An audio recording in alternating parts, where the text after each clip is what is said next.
හොඳයි වේසන සූත්‍රය. දැන් ඉතින් මේ දවස්වල ගොඩාක් වේසන ගැන ඔයගලන්ට අහන්න හම්බ වෙනව නේද? ඒකත් එක්ක අපි බලමු බුදුහාමුදුරුවෝ පෙන්නපු වේසනයන් මොනවද කියලා. විනාශ වීම වේසනයන්. එතකොට මේ පළවෙනි එක තමයි පෙන්නනවා මේ නෑදෑයෝ නැති වෙලා යනවා. සත්වයන් නෑයන් පිළිබඳ විපත. දැන් බෝම්බ දානවනේ මේ දවස්වල නේද? එතකොට අපි දන්නේ දැන් මැද පෙරදිග ඉන්න අයට නේද? අපි නෑදෑයෝ ඉන්නවනම් හරි බයෙන් ඉන්නේ ගොඩක් අය නේද? එතකොට නෑයන්ගේ විපත හේතුකට කොටගෙන දැන් ඔයගොල්ලෝ අහලා තියෙනවද කවුරු ඩුබායි වල හරි කොහේ හරි නැත්නම් කොහේ හරි මැද පෙරදිග හරි ලෝකෙ කොහේ හරි මොකක් හරි අනතුරක් නිසා විපතටපත් වෙලා අපායේ ගිය කෙනෙක් ගැන ඔයගොල්ලෝ අහලා තියෙනවද? නෑයන්ගේ අහිමිවීමක් නිසා අපායේ ගියපු අය ගැන අහලා තියෙනවද? අහලා තියෙනවද? දන්නවද එහෙම? අහලා නැහැ නේ. එහෙනම් කවුරුත් මේ අපේ නෑදෑයෝ මැරුණයි කියලා අපි අපාය යනවද? අපි අපාය යන්නේ නැහැ. ඊළඟට අපේ සම්පත් විනාශ වෙනවා. බෝම්බ වැටිලා දැන් ඔන්න විශාල වශයෙන් විනාශයටපත් වෙනවා දේවල්. ඒතර ඒ නිසා කවුරු හරි මේ ඒ දේවල් නැති වුණා කියලා අපාය ගිහිල්ලා තියෙනවා. කවුරුත් අපාය ගිහිල්ලා නැහැ. ඊළඟට ඔය කොවිඩ් වසංගතය තිබුණානේ. නොයෙකුත් වසංගත නොයෙකුත් ආකාරයේ විපත් රෝග විපත්ති. ඒ කියන්නේ රෝග ව්‍යසන. නිසා කවුරු හරි අහලා තියෙනවද කොවිඩ් හැදිලා අපාය ගියපු කෙනෙක්? කොවිඩ් හැදිච්ච නිසා අපාය ගියපු කෙනෙක් ගැන අහලා තියෙනවද? අහලා නැහැ නේද? එහෙනම් කවුරුත් මේ නෑයන්ගේ කියන්නේ ඥාති ව්‍යසන, භෝග ව්‍යසන, රෝග ව්‍යසන නිසා කවුරුවත් අපාය යන්නේ නෑ. හොඳයි. ඊළඟට බුදුහාමුදුරුවෝ පෙන්නනවා ඔය තව ගමක් එකතු වෙනවා. තමන්ගේ පවුලට තව පවුලක් එකතු වෙනවා. ඒගොල්ලෝ දිව්‍ය ලෝක යනවාද? තව පිරිසක් එකතු වුණා කියලා අපි දිව්‍ය ලෝක යනවාද? නෑ. අපිට ලොතරැයියක් ඇදෙනවා. අපිට ලොකු සම්පතක් ලැබෙනවා. දිව්‍ය ලෝක යනවාද? ඊළඟට අපි හෙම්බිරිස්සාවක්වත් හැදෙන්නේ නැතුව ඉන්නෝ ජීවිත කාලෙම. එහෙම හිටිය කියලා දිව්‍ය ලෝක යනවාද? නෑ. ඒ කියන්නේ ඥාති සම්පatti, භෝග සම්පatti, නිරෝගී සම්පත්තිය නිසා අපි දිව්‍ය ලෝකෙ උපදින්නේ නෑ. හැබැයි බුදුහාමුදුරුවෝ පෙන්නනවා මේ දිව්‍ය ලෝකෙවත් උපදින්න හේතු වෙන්නේ නැති සම්පත්තීන් වෙනුවෙන් අපි මොකද කරන්නේ? අපේ සීලය විපතටපත් කරගන්නවද නැද්ද? සීලය නැති කරගන්නවා නේද? දැන් බෝම්බ දානකොට මොකද වෙන්නේ? මොන සිල්පදයේද කැඩෙන්නේ? ප්‍රාණඝාතයෙන් වෙන් වෙනවා කියන සිල්පදේ කැඩෙනවා නේද? එතන අපි ඒක ප්‍රාණඝාතය ඇතුලේ තවත් විශාල සිල්පද ගොඩක් ඇතුලේ කැඩෙනවා කියන එක අපි දන්නවා නේද? දැන් සතෙක්ව මරනවා නම් සතාගේ මස් ටික ගන්නවා නම් සතාව මරලා දැන් අර සතා කියනවද මැරෙන වෙලාව මගේ මස් ටික ගන්න කියලා? එයා බෝඩ් එකක් ගහලා තියනවද? නෑ. ඒ කියන්නේ ප්‍රාණඝාතයත් එක්ක මෙයාගේ අර ශරීරයේ මස් ටික හොරකම් කරගත්තා කියන සොරකමට අහු වෙනවා නේද? හරි. ඒතර මේ සීලය විපත්තියටපත් වුණොත් දැන් අපි කලින් ඉගෙනගත්තු විපත්ති මොනවද? කලින් ඉගෙන ගත්තේ නෑයන්ගේ විපත, ඥාති ව්‍යසන, භෝග ව්‍යසන, රෝග ව්‍යසන. ඒ ව්‍යසනයන් ඒ නැතිවීම නිසා කවුරුත් අපාය ගියේ නෑ. සීල ව්‍යසනයටපත් වුණා. සීලේ ව්‍යසනයටපත් වුණා. සීලේ නැති වුණොත් මොකද වෙන්නේ? බුදුහාමුදුරු පෙන්නනවා දුගතිය කැමති විය යුතුයි. ඒ වගේම දෘෂ්ටිය නැති වුණොත් දෘෂ්ටිය ව්‍යසනයටපත් වුණොත් ඒ කියන්නේ සම්මා දිට්ඨිය ව්‍යසනයටපත් වුණොත් මිච්ඡා දිට්ඨියට වැටුණොත් මොකද වෙන්නේ? දුගතිය කැමති විය යුතුයි අපාය යන්න වෙනවා. එහෙනම් ව්‍යසනයන් අද අපි කීයක් ඉගෙන ගත්තද? ඥාති ව්‍යසන, භෝග ව්‍යසන, රෝග ව්‍යසන, සීල ව්‍යසන, දිට්ඨි ව්‍යසන. ව්‍යසනයන් විනාශ වීම පහක් ගැන අපි ඉගෙන ගත්තා.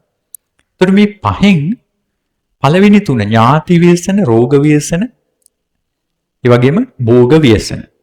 දැන් ඒ ව්‍යසනයන් එක්ක සීල ව්‍යසනය හා ditthi ව්‍යසනය. මෙන්න මේ දෙක සැලකුවොත් මොන ව්‍යසනයේද වඩා භයානක? සීල ව්‍යසනයයි ditthi ව්‍යසනයයි භයානක. ඥාති ව්‍යසන, භෝග ව්‍යසන, රෝග ව්‍යසන වලට වඩා. ඇයි? මේ ව්‍යසන නිසා අපි අපාය යනවද? ඥාති ව්‍යසන, භෝග ව්‍යසන, රෝග ව්‍යසන නිසා අපාය යනවද? අපි සීල ව්‍යසන, ditthi ව්‍යසන නිසා මොකද සිද්ධ වෙන්නේ? අපාය යන්න සිද්ධ වෙනවා. ව්‍යසනයන් ගත්තොත් එහෙම මේ ව්‍යසනයන් වලින් සීල ව්‍යසනය සහ ditthi ව්‍යසනය කියන එක හරි භයානකයි නේද?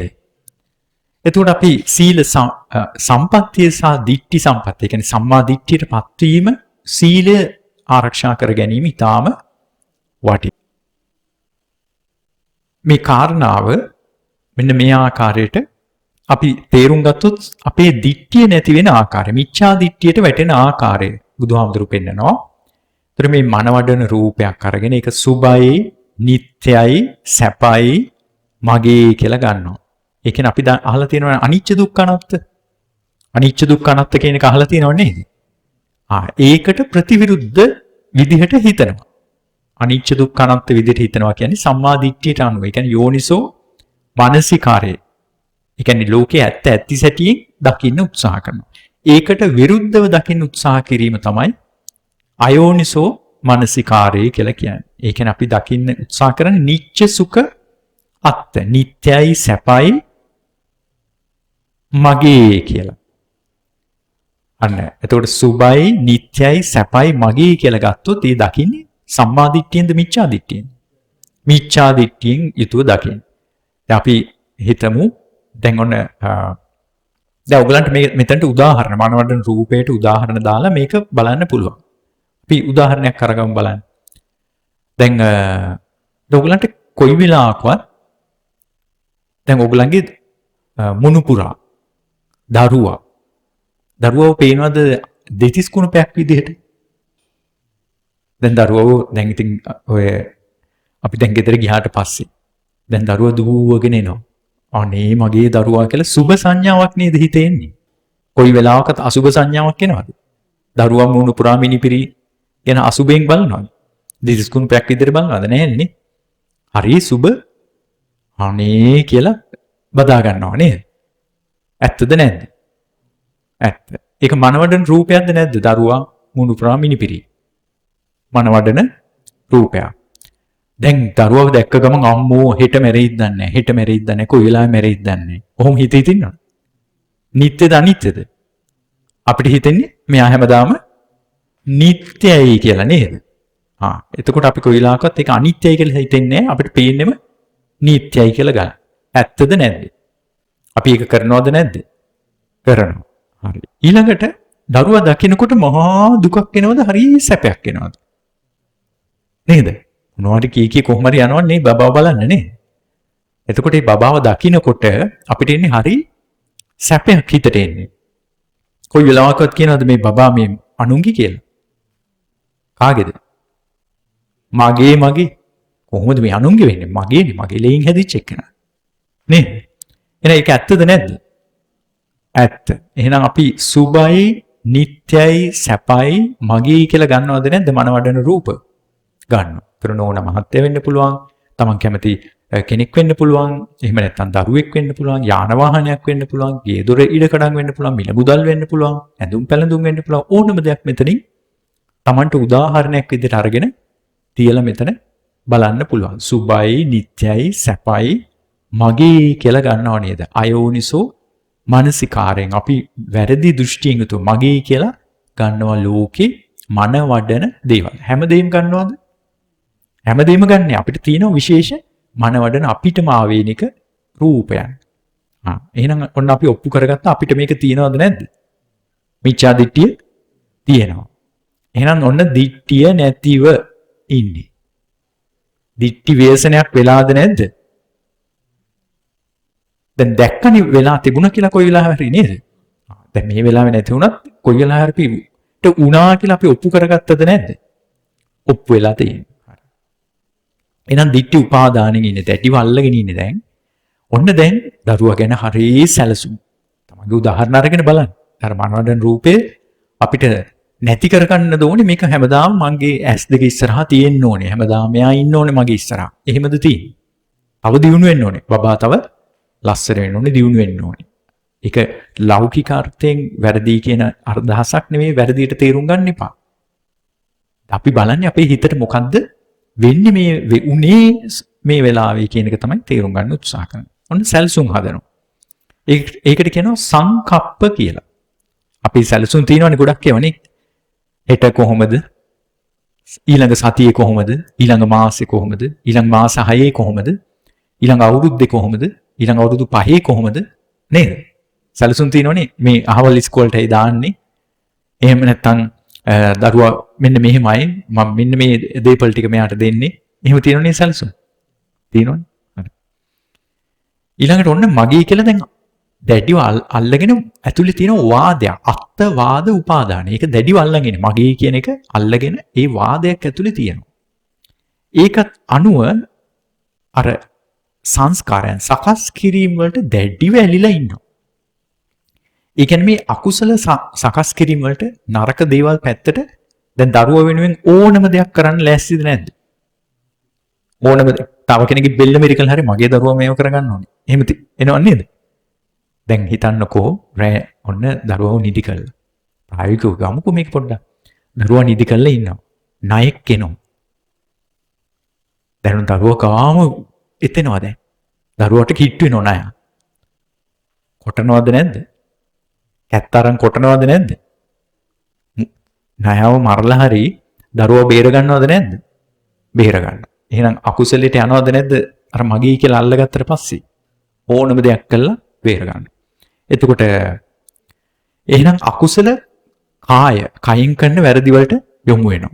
ඊළඟට වචනෙන් කරන වැරදි වලට ඕනම නරක වචනයක් කියන්න ලෑස්ති නේ දරුවෝ වෙනුවෙන්. ඕනම බොරුවක් කියන්නේ ලෑස්ති. එහෙනම් වචනෙන් වෙන වැරදි සිද්ධ වෙනවා. මනසින් වෙන වැරදි නිතරම වෙනවා නේ දරුවෝ වෙනුවෙන්. අරයා මට මගේ දරුවට මේ කරේ. ඇතුලෙන් එනවනේ සිතුවිලි නේ. හරි. සිතින් කයෙන් වදනින් දෙකින්ම සකස් කරනව මොනවද? අකුසල් සකස් කරනවා. ඔන්න බොරු කියනවා මුසාවාද, නරක වචන කියනවා පරුසා වාච, කේලම් කියනවා පිසුනා වාච, සම්ප්‍රප්පලාප. හිස් වචන යෙන් පුරවනවා. දැන් ඔය බබා නලවන්නේ මොනවා කියලාද? ඇත්ත කියලාද? ඔය බබාට කවන්නේ ඇත්ත කියලාද බොරු කියලාද? ආන්න පුතේ අන්න එනවා කියලා නේ. ඇත්ත කියනවද බොරු කියනවද? හොඳට සම්ප්‍රප්පලාප ටිකක් කියලා නේ නලවගෙන මේව කරන්නේ. ඊළඟට මෙන්න මේවට අපි ඇලිලා ඉන්නේ. අභිනිවේෂ.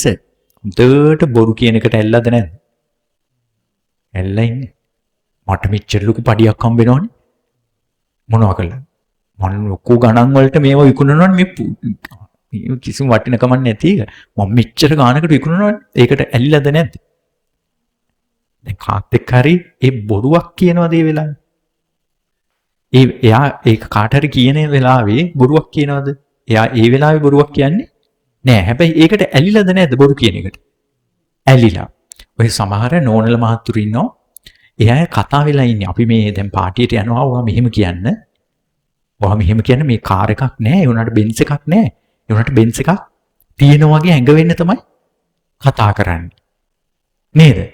තට්ටු දෙකේ ගියක් නෑ. තට්ටු දෙකේ ගියක් තියෙන විදිහට ඇඟ වෙන්න තමයි කතා කරන්නේ. අපි මේ ටැක්සි යවා මේ වාහනේ හදන්න දාලානේ. මේ දැන් දෙන්න වෙන් කරලා ලැබුවත් බොරුව ගානට කියනවද නැද්ද? ඒකට ඇලිලාද නැද්ද? ඇලිලා ඉන්නේ. මගේ කට ඔක්කොමල බයයි. පරුස වචනේ ඒ වෙලාවේ කියනවද? නෑ. හැබැයි කටට බයයි කියන එකට මෙයා ඇලිලාද නැද්ද? පරුස වචනෙට ඇලිලාද නැද්ද? ඇලිලා ඉන්නේ. මං කිව්වොත් ඉතින් කිරි ගහට එන්න වගේ. ඒ මොකන්ද? කේලම. කොටවන්න මං කිව්වොත් හරියටම හරි. එතකොට පිසුනා වාචිට කොටවන එකට කේලමට ඇල්ලද නැද්ද? ඇල්ලා ඉන්නේ. ඔක්කොටම වඩා මොකේද ඇල්ලා ඉන්නේ? සම්ප්‍රප්පලාපේට තමයි හොඳටම වැඩියෙන්ම ඇල්ලිලා ඉන්නේ. නේද? ලිඳ ළඟ යනකොට මගේ වටේ තමයි ඔක්කොමලා ලින්ද ළඟ මගේ වටේ තමයි ඔක්කොමලා වට වෙලා අහන්නේ මගේ කතාව තමයි අහන්නේ. දැන් ලින්ද ළඟට යන්නේ නැහැ නේද? දැන් ලිංගාවට යන්නේ නැහැ නේ. ටැප් එකෙන් නාලා ඉදුවල ගිහිල්ලා කොහෙද වාඩි වෙන්නේ? ෆෝන් එක ගාව නේ. වාඩි වෙලා මොකද කරන්නේ? මගේ කමෙන්ට් එකට තමයි ගොඩක්ම views තියෙන්නේ. මගේ කමෙන්ට් එක මගේ සම්ප්‍රප්පලාපේ තමයි ගොඩාක් කට්ටිය හොඳට බලලා තියෙන්නේ ගොඩක්. නේද? ලයික් සම්බෙලා තියෙන්නේ. නේද? එහෙමනේ අලුත් විදිහට සම්ප්‍රප්පලාපය යන්නේ. එහෙනම් දැන් ඒකට ඇලිලා කියන එක අභිනිවේෂය කියන එක ඔන්න පැහැදිලි. අපි තව උදාහරණ අරගෙන බලමු අභිනිවේෂය. ඒකට ඒ ඇලිලා අකුසල් කරන්න ඇලිලා එහෙනම් දැන් අකුසල් කරන්න එල්ලලා ඉන්නවනම් මෙයාගේ සීලයට මොකද වෙලා තියෙන්නේ? සීලයත් ව්‍යසනයට ලක් වෙලාද නැද්ද? සීලයක් නැහැ. මෙතන දිට්ඨියක් නැහැ. සීලයක් නැහැ. දිට්ඨියත් සීලයත් දෙකම නැතුව මලොත් මොකද වෙන්නේ? කොහෙද යන්නේ?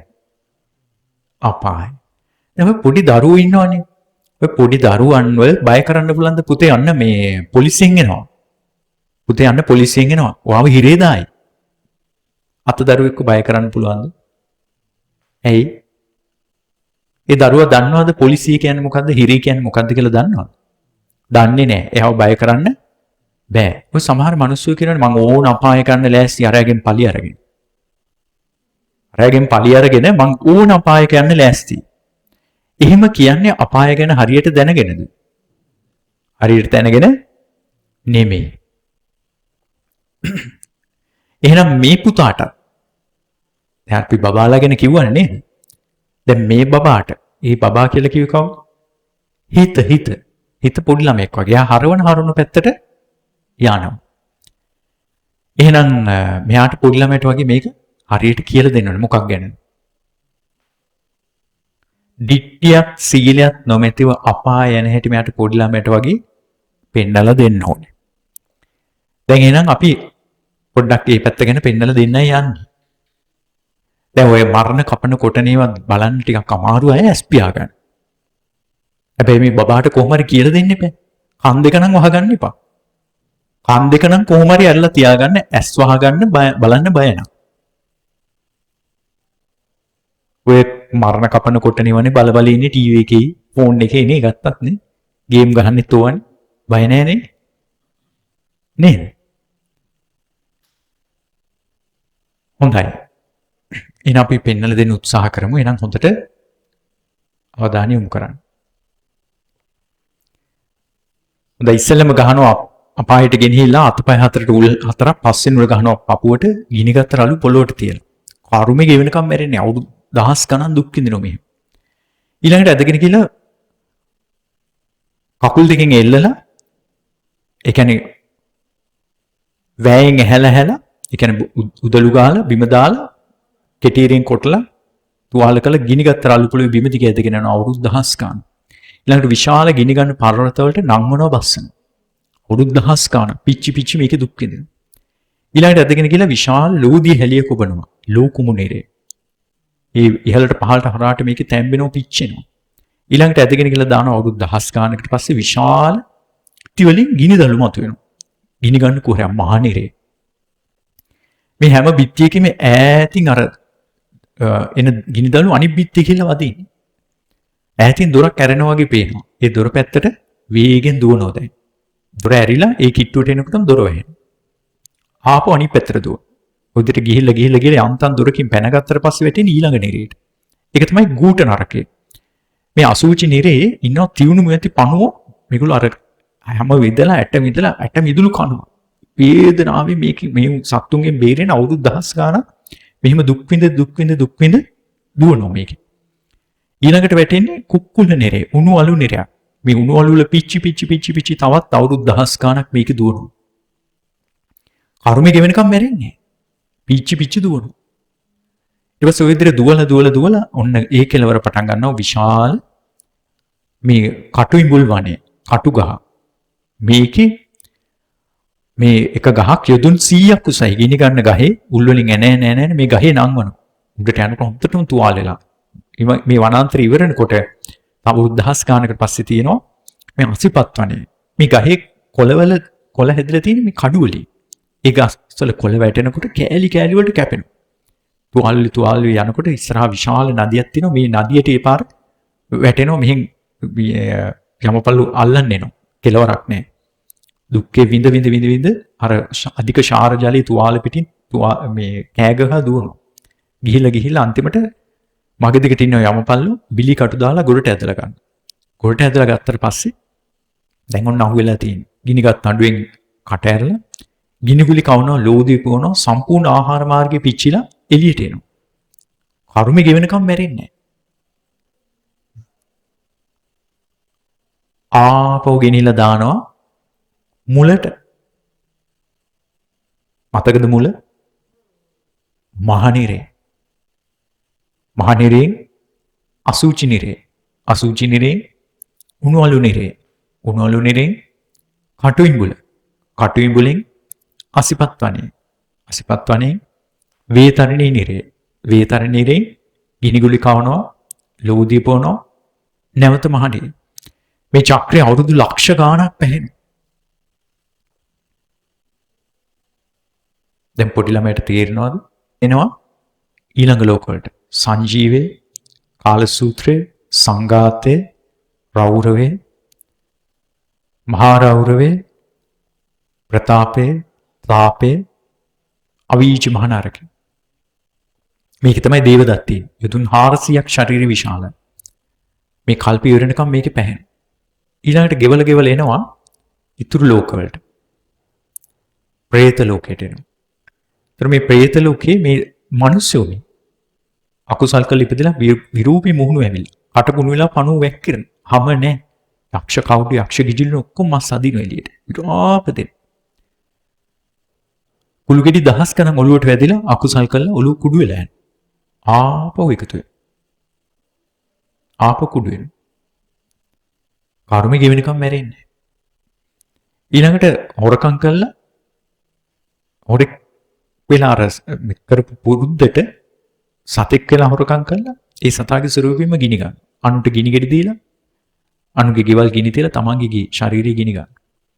කාමයේ වර්ධව හැසිරලා කාන්තාරවල ඉපදලා දුක් විඳිනවා අවයව ගලවගෙන ගියලි. බඩ ගලවන් ගියලි. හැම නැතුව ඇටසැකිලි ප්‍රේතෙක් කියලා ඉපදිලා. විලාප දිදී. කර්මෙ ගෙවෙනකම් මැරෙන්නේ. ඊළඟට තවත් ප්‍රේතයෝ ඉන්නවා. ඔය අනුන්ට ගිනි ගෙඩි දීලා ශරීරය ඇතුළ සම්පූර්ණයෙන්ම ගිනි ගන්න පටන්. ගිනි අරගෙන කටින් ඒ ගින්දර ඔක්කොම එළියට එනවා. පැය 24ම ගිනි අරගෙන පිච්චි දැවෙන. තවත් പ്രേත කොට්ටාස් ඉන්නවා දන් දීලා නැහැ. ඉන්දිකට සිදුරු වගේ කටවල් විශාල බඩවල්. යොදුන් ගණන් යනවා කෑම හොය. කය කැඩිලා යනවා ආපහු හැදෙනවා. කැඩෙනවා. විඳෝ ඉන්නවා. ඔය කේලම් කියලා ඉපදිලා പ്രേත ලෝකේ හැමේ රෝම හැදෙන්නේ ඉන්දිකටු වලින්. ඒ ඉන්දිකටු ගැලවි ඔළුවෙන් ඇතුල් වෙනවා. පැය 24ම ශරීරේ පුරාම විනිවිදින. විලාප දෙන. ප්‍රාණඝාත කරන්න ආයුධ අරන් ගිහිල්ලා කපලා කොටලා අකුසල් කරපු අයගේ හැමේ රෝම හැදෙන ආයුධ වලින්. කඩු තමයි ඒව ගැලවි ඔළුවෙන් ඇතුල් වෙන්නේ. පැය 24ම විනිවිදිනවා. විලාප දෙන. වතුර බොන්න කියලා යනවා ගඟට. ගඟ හිඳිලා යනවා. සෙම්සොටුවත් හම්බෙන්නේ. වේල්ලා මැරිලා යනවා. ඔය ඉඩම් වල කණු අල්ලන් ඉඳලා කණු ප්‍රේත වෙලා වේලි ඉන්නවා. දැන් ඔය ගෙවල් දොරවල් ඕ අල්ලන් ඉඳලා දැන් ඔය හැමදාම තියන්නේ නැහැ නේ. ඔය පොළොවට පස්සෙලා යනවනේ දවසක. අන්තිමට ලොකු පර්වත වගේ වනේ ඉතුරු වෙන්නේ. අර කළුගල් අල්ලගෙන ඉන්නෝ ප්‍රේතයා. අර කළුගල් රත් වෙනකොට ඒකේ පැහි තැම්බි ඉන්නව අරකේ. පිච්චි අතහැර ගන්න බැරුව. වේදනාව විඳ ඉන්න. අතහැර ගන්න බෑ. ප්‍රේත ලෝකේ ස්වභාවය ඒ අල්ලගත් එක ඒකෙම හිත පිහිටනවා. හිත එතනින් ගලව ගන්න බෑ. එහෙනම් දැන් අපි හොඳට ඔන්න පෙන්නවා ප්‍රේත ලෝකේ. ඊළඟට බලමු තිරිසන් ලෝකේ. දැන් මේ සර්පෙක්නේ ඔය වචනෙන් කරන වැරදි කළා සද්දයක්වත් බෑ දැන්. කයෙන් කරන වැරදි කළා අතපය හතරම නෑ පුදුම දුකක් විඳින්නේ. කට විතරයි. කෑම හොයාගන්නද ඉන්න තැන සකස් කරගන්න සත්වික සටහන් කරන්නද පුදුමාකාර සටනක් කරන්න. ඔය සත්ත්ව ලෝකෙට එනකොටම ගැබ ඉරලා කනවා. ඔළුව එළියට එනකොටම ගලවගෙන යනවා. ගැබ ඇතුළෙම තමයි අපි මැරෙන්නේ. වැඩිම වාර ගණක් ඔය සත්ත්ව ලෝකෙ. පාතාල ලෝකෙ වගේ තැනක්. බලය රජ කරන්නේ. කිසිම අනුකම්පාවක් නැහැ. බලෙන් තමයි ඔක්කොම. තුවාල වුණාම බේත් දාලා උස්සන් යන්නේ නැහැ රැළ. රැළ දාලා යනවා. වනාන්තරේ මං අනන්තවත් දැකලා තියෙනවා විශාල මෙහි ගුලි, පණු ගුලි. අර තුවාලලා සත්‍ය කෑගක උදව් ඉල්ලනවා. අනිත් විලෝපිකව එකතු වෙලා අන්න පිටින් කෑලි ටික ගලවනවා. ඔයගලන්ට මේක බලන්න අමාරුයිනේ. ඔයගලන්ට මේක බලන්න අමාරුයිනේ. යන්න ඔය සත්‍යයේ ඇතුළට. දැනෙන්න ඉඩ හරින්න ඔය සත්‍ය විඳින දුක බය. ඒක අමතක වෙලා තියෙන්නේ. ඔය එක වර්ගයේ සතෙක් වෙලා විතරක් මැරිලා ගලා ගිය ලේ ප්‍රමාණය මහා සාගර ජලයට වඩා වැඩි. එක වර්ගයේ සතෙක් වෙලා විතරක්. තව සත්ව වර්ග කොච්චරද? නීරස තනකොළ පල් මඩ වතුර අසූචි බුදිමින් අඳුරෙම ඉපදලා අඳුරේ මැරිලා. ආලෝකයක් පේන්නේ නැහැ ගොඩක් සත්තුන්ට. පැටිය හම්බෙන්නේ කිට්ටුන්ට ඇවිද ගන්න බෑ. අනිත් සත්තු ඇවිල්ලා අර ගැබ ඉරලා කනවා. ගැබත් එක්ක යා ගන්න බෑ, ඇවිද ගන්න බෑ. දැන් සත්‍ය අසරණයි. අන්ත අසරණ සත්‍ය. ඔතන තමයි අපි වැඩිම කාලයක් හිටියේ. අමතකලා තියෙන හිතට. ආපහු යන්න දඟලන්නේ ඔතනට. සීන මවමව.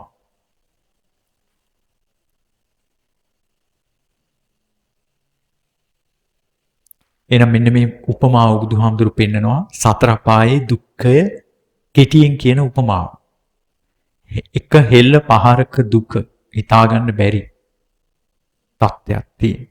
අති දැවැන්ත දුකක් එක හෙල්ල පහරක් යනුනත් නේ. හෙල්ල පහර 300ක දුක පොඩි ගලක් වගේ එනවා.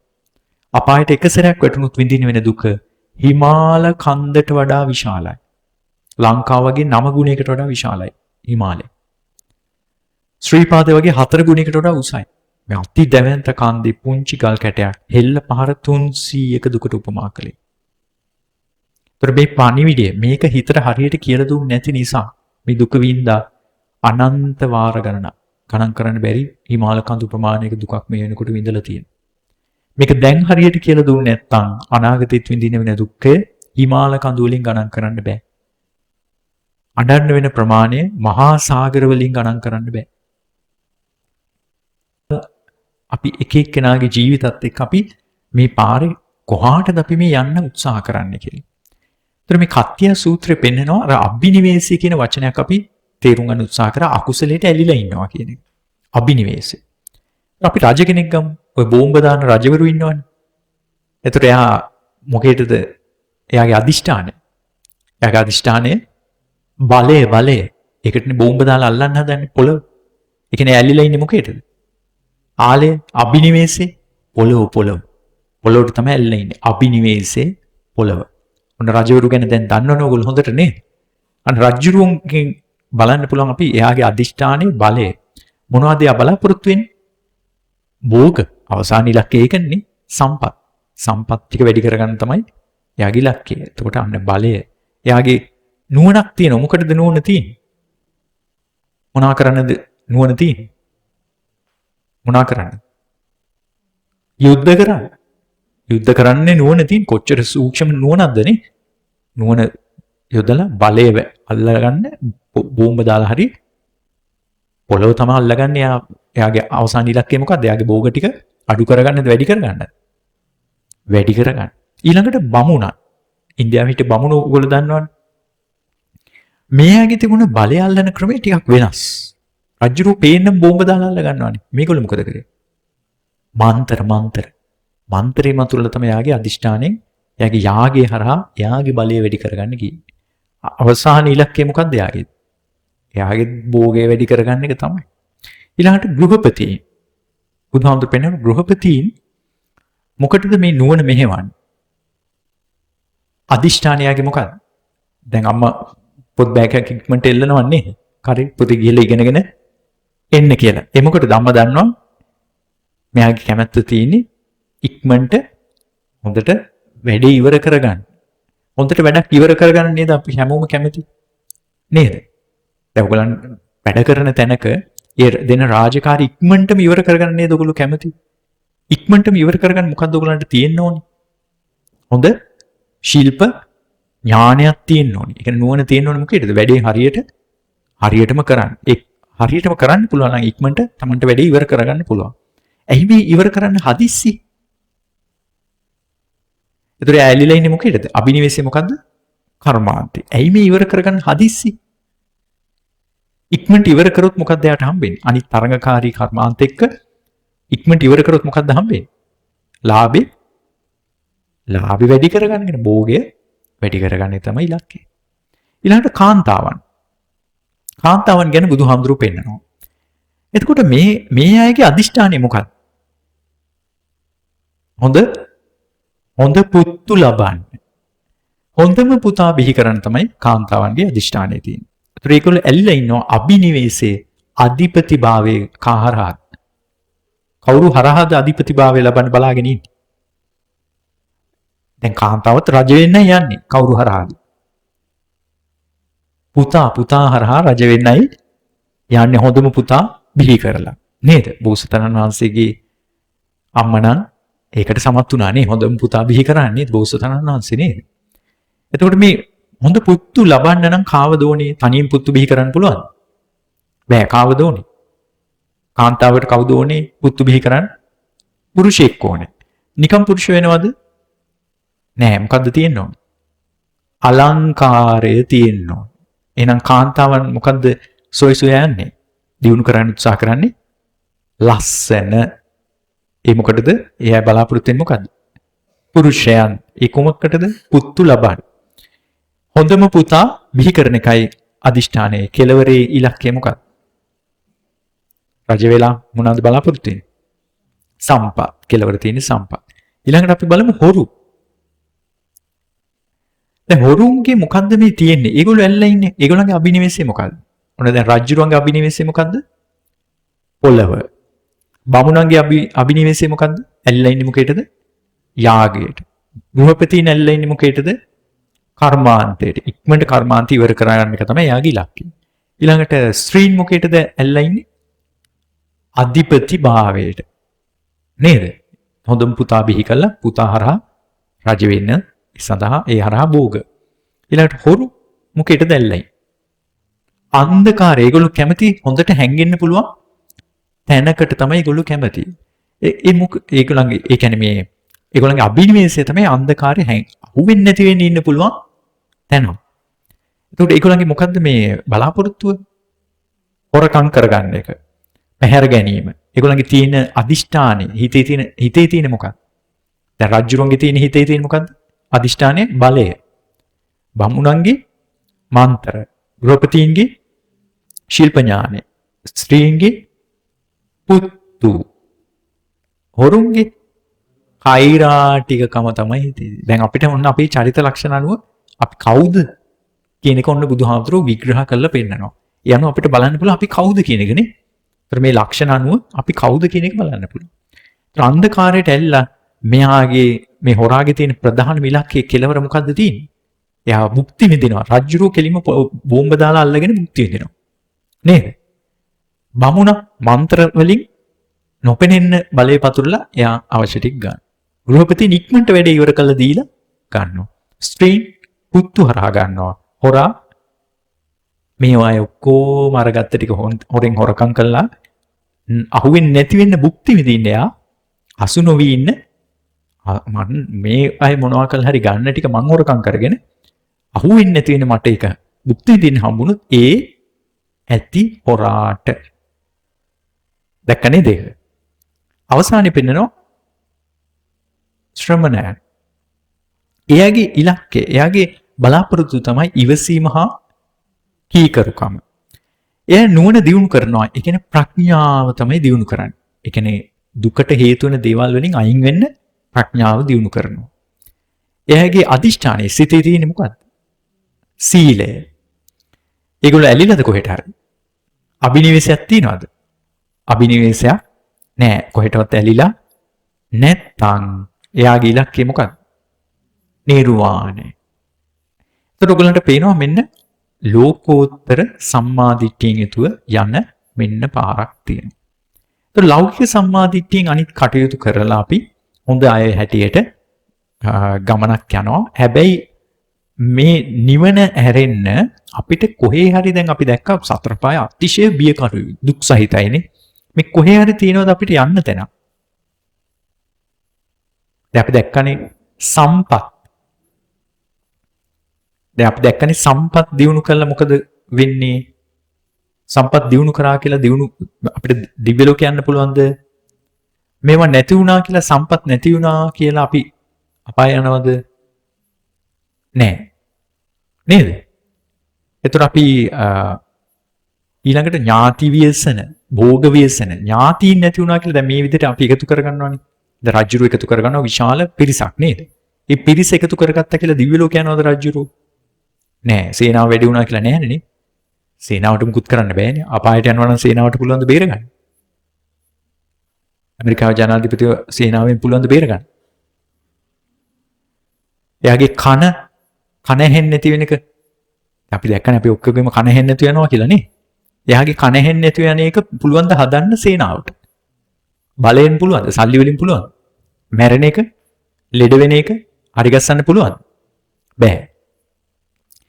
එහෙනම් අපි ඥාති ව්‍යසන, භෝග ව්‍යසන, රෝග ව්‍යසන නිසා අපිට අපාය යන්න වෙන්නේ නෑ. හැබැයි ඥාති සම්පatti, භෝග සම්පatti, ඒ වගේම නිරෝගී සම්පත්තිය නිසා අපි දිව්‍ය ලෝක යන්නේ නෑ. හැබැයි අපි මේ දිව්‍ය ලෝකයට යන්නවත් හේතු වෙන්නේ නැති දෙයක් වෙනුවෙන් මොකද කරන්නේ? මොකද්ද කරන්නේ? සීලයයි සම්මා දිට්ඨියයි නැති කරගෙන කොහෙද යන්නේ? අපි දැක්ක කොහෙද යන්න හදන්නේ කියලා නේද? කොහෙද? අපාය යන්න තමයි දඟලන්නේ. එහෙනම් තවදුරටත් අපි අභ්‍යන්තරයේ තියෙන මේ මහා භයානක විනාශය වෙන්න දෙන්නේ නෑ. මිච්ඡා දිට්ඨියට යන්න දෙන්නේ නෑ. ඒකට දැන් දරුවා බලන්න එපා කියන එකද මේ කියන්නේ? ඒක නෙමෙයි. දරුවා බලන්න එපා කියන එක නෙමෙයි මේ කියන්නේ. අපි දරුවව බලනවා. අපේ තණ්හාව නිසා අපිට වෙන්නේ දරුවෝ තණ්හාවෙන් එල්ල බැලුවොත් මොකද වෙන්නේ? ගෙවල ප්‍රේතෙක් තමයි වෙන්නේ. ඒ කොහොමද? දැන් මම මේ දරුවා බලන්නේ මම වෙන කවුද බලන්නේ ඉන්නේ? මේ දරුවා මම බලාගන්න එපා කියන කාරණාව තියාගෙන අපි හිතේ ඔන්න ඉන්නවා. හොස් ගාලා පණ යනවා. මැරලා වැටුණයි කියලා හිතන්න. දැන් මොකද්ද හිතේ තිබුණේ? මම දරුවා මම වෙන කවුද ඉන්නේ? මං දරුවා බලාගන්න එපා. ඕකනේ හිතේ තිබ්බනේ. දැන් මෙයාට වෙන මව් කුසකට යන්න පුළුවන්. සුගතිය වෙන කොහෙද යන්න පුළුවන්ද මෙයාට? හිත හදාගන්න පුළුවන්. අනේ මේ දරුවෝ බලන්නේ කවුද? අර සංස්කාරේ හිතුවිල්ලත් එක්ක අන්තිමට එයා යන්නේ කොහෙටද? පෙරේත ලෝකෙට යන්නේ. ඊළඟ දොර මුල්ලට වෙලා දරුවෝ බල බල ඉන්නේ. දැක්කද වෙච්ච දේ? එහෙනම් අපි තණ්හාව තිබුණොත් මොකද වෙන්නේ? දරුවටත් හානියක් නේද? ප්‍රේතයෝ අල්ලල්ලා ඉන්නකොට ඔයගොල්ලෝ දන්නවනේ ශාන්ති කර්ම කළා එලවලා නේ. නැත්තම් දරුවා ලෙඩ වෙනව දන්නවනේ. එහෙනම් අපි ඇලිලා හිටියොත් එහෙම මොකද වෙන්නේ? දෙන්නටම හානියක්. එහෙනම් දරුවෝ බලන්නේ නැද්ද? මොකද එතෙන්ද කරන්නේ අපි? කරුණාව මෛත්‍රිය අපි ඉදිරියට ගන්නවා. තණ්හාව තමයි පිටිපස්සට ගන්නෙ. මොකද තණ්හාව තමයි විනාශය කරන්නේ. එහෙනම් කරුණාවෙන් මෛත්‍රියෙන් අනේ තවත් දුක් විඳින කෙනෙක් කියන එක තේරුම් අරගෙන අපි යුතුයකම් වගකීම් ටික හොඳට ඉෂ්ට සිද්ධ කරනවා. ඇලිලා කරන්න ගියොත් අපි මහා දුකකටපත් වෙන්න වෙනවා කියන එක දැනගෙන තේරුම් අරගෙන. ඒක දැන් තේරෙනව නේද? එහෙනම් මනවඩන රූප අපිට ඇසුරු කරන්න වෙනකොට අපි ඒක ඇසුරු කරනවා තේරුම් අරගෙන. මේ දෙතිස් කුණපයක් මේක මැරිලා යනවා අපි හැමදාම මේ මගේ කරන් ඉන්න හම්බෙන්නේ නෑ. දැන් සැපයි කියලා දරුවා දකින්නකොට Tamanට පේනවා නේද? හැඟීමක් එනවනේ. කලින් කිව්වන්නේ සැපයි කියලා. දැන් දරුවට පිළිකාවක් කියලා ආරංචියක් එක්ක දරුවව දකින්නකොට මොකද්ද හිතට එන්නේ? දරුවට මොකක් හරි අසනීප වෙලා ඇක්සිඩන්ට් වෙලා කියලා ආරංචියක් එනවා. මොකද්ද හිතට එන්නේ? දුකක් එනවනේ. අන්න ඇලිලා හිටියොත්. දැන් අපිට තමන්ගේ දරුවට මොකක් හරි වෙනවා වගේම දුක දැනෙනවද? වෙන කෙනෙක්ගේ දරුවෙකුට මොන හරි වුණා. නෑනේ. එහෙනම් මොකක්ද අර දුක ගෙනාවේ? තණ්හාව. අපි ඇලිලා මගේ කියලා අල්ලන් හිටපු එක. එහෙනම් මගේ කියලා අල්ලන් ඉන්නවනම් අපිට එන්නේ මෙලොවේදිත් දුක, පරලොවේදිත් දුක. එහෙනම් දික්කිය විනාශ කරගන්න සුදුසු නෑ. එහෙනම් සුභයි නිට්ටයයි සැපයි මගේ කියලා මේක වෙනවා නේද කියන එකයි මෙතනදී බලන්න. මේ වෙලාවේ අල්ලන් හිටියේ නැතුණා කියන එක නෙවෙයි මේ පෙන්වන්නේ. මේ පෙන්වන්නේ හිත ඇතුලේ මගේ මෙහෙම දෙයක් වෙනවා නේද කියලා පෙන්වන එකයි කරන්නේ. ඔන්න එහෙනම් අපි උදාහරණයක් අරගෙන මේක පෙන්නුවා. ඊළඟට මම සැලසුම් කරලා හොඳට අර අකුසල් බොරු කියන නරක වචන, කේලාම්, හිස් වචන ආදී වශයෙන් මේ අකුසල් වලට මං ඇලිලා ඉඳගෙන දැන් දන්නවා අභිනිවේෂය කියන එක. අභිනිවේෂය කියන වචනේ අපි ඉගෙන ගත්තනේ. රජුරුවන්ගේ අභිනිවේෂය මොකද්ද? පොළව. බමුණගේ යාගය. ගෘහපතීන්ගේ කර්මාන්තේ. ස්ත්‍රීන්ගේ පුතාහරා අධිපති වීම. හොරුන්ගේ අන්ධකාරය. ශ්‍රමණයන්ගේ කිසිවක් නෑ. එහෙනම් අභිනිවේෂය කියන්නේ මේ අකුසල සංස්කාර මේ සීලය නැති කරගෙන සම්මා දිට්ඨියත් නෑ සීලයක් නැතුව මලොත් මෙන්න මේ අභිනිවේෂයේ තැනදී මලොත් දිට්ඨියත් නැතුව සීලයක් නැතුව මලොත් නිරේ අපාය. අපි අපාය ගැන දැක්කා යන්න කැමති නම් මේක කරන්න එපා. අපාය යන්න කැමති අය මේක මොකක්වත් හිතන්න එපා දැන් මේ වෙලාවේ. අපායෙන් බේරෙන්න කැමති අය විතරක් මේක දැන් තමන් උදාහරණයක් අරගෙන මේ මනවඩන රූපේ කියන තැන තියලා මම මේ විදිහට සුභයි නිට්ටයයි සැපයි මගී කියලා අරගෙන මිච්ඡා දිට්ඨියෙන් අර සම්මා දිට්ඨිය නැති කරගෙන ඒක හොඳට අල්ලගෙන අභිනිවේෂේ හරහා ගිහිලා හොඳට සැලසුම් කරලා හොඳට අකුසල් කරලා ඒවා මගේ කියලා අල්ලගෙන. ඒ කියන්නේ දැන් කකුල මගේ කියලා ගත්තත් ඇත්තක්ද බොරුවක්ද? තමන්ගේ කකුල මගේ කියලා හිතනවද නැද්ද? මගේ කියලා හිතනවනේ. ඔන්න පාරේ යනකොට ස්කූටි නෝනා කෙනෙක් ත්‍රිවිල් මහත් එක්ක හැප්පිලා දැන් ගෙනියනවා ස්පිරිතාලට. රෝහලට ගෙනහිල්ලා බලනකොට කෑලි මේ කුඩු පට්ටම් වෙලා කකුල. මේක නම් හදන්න බෑ කපන්න වෙනවා. දැන් කකුල ගේනවද බෑග් එකක දාලා ගෙදර මගේ කකුල කියලා. දැක්කද ත්‍රිවිල් නෝනා ත්‍රිවිල් මහත්තයා ස්කූටි නෝනා ඔප්පු කරලා පෙන්නනවනේ කකුල මගේ නෙවෙයි කියලා නේද? මගේ කී හිටපු කකුල නේද? එහෙනම් මගේ කියලා කිව්වනම් ඇත්තක්ද බොරුවක්ද? මොන හරි මගේ කියලා කිව්වනම් ඇත්තක්ද බොරුවක්ද? බොරුවක් මුසාවක්. එහෙනම් එතනම මෙහෙන් මගේ කියලා මෙහෙන් ඇවිල්ලා මේ පැත්තෙන් බොරුවකුත් කියලා. එහෙනම් සම්මා දිට්ඨියත් නැහැ සීලයක් නැහැ. අපි ආර්ය අර්ථයෙන් ගන්න නිවනට සාපේක්ෂව මේ බලන්නේ සියුම්ම. එහෙනම් සම්මා දිට්ඨියත් නැතුව සීලයක් නැතුව මලු අපාය. දැන් දැක්කන අර බබාගේ උපමාව ගත්තනේ අපිනේ. නම් බබා සුබයි අනේ මැරෙන්නේ නැහැ නිත්‍යයි හැමදාම ඉන්නවා බබා. ඊළඟට සැපයි බබාව දකිනකොට බබා කාගේද අනුන්ගේද මගේද? මගේ. අන්න බබාවල්ලන් ඉනවා දැන්. බබා විදිහෙන් ඕන බොරුවක් නරක වචනයක් කේලමක් ආදි වශයෙන් මේ අකුසලයක් මං කරන්න ලෑස්තිවට මං ඇලිලා ඉන්නේ. අභිනිවේෂය තැනදී මලොත් අපාය. මෙන්න මේක එහෙනම් තමන්ගේ උදාහරණයක් අරගෙන හොඳට දැන් මේ වෙලාවේ නැති වෙන්න පුළුවන්. මේ වෙලාවේ බොරු කියන්නේ නරක වචනේ මුකුත් අකුසල කරන්නේ නැති වෙන්න පුළුවන්. හැබැයි ඇලිලා ඉන්නවා හිත ඇතුලේ තියෙනවා කියන එක තමයි මෙතනදී හොඳට ඔප්පු කරලා පෙන්නන්නේ. එහෙනම් තමන්ගේ උදාහරණයක් අරගෙන මනවඩන රූපේ තනින් සුබ නිත්‍ය සැප මගේ කියලා අරගෙන අකුසලයට හොඳට ඇලිලා මලොත් අපායේ කියන එක දැන් හොඳට ඔප්පු කරලා පෙන්නනවා හිතට.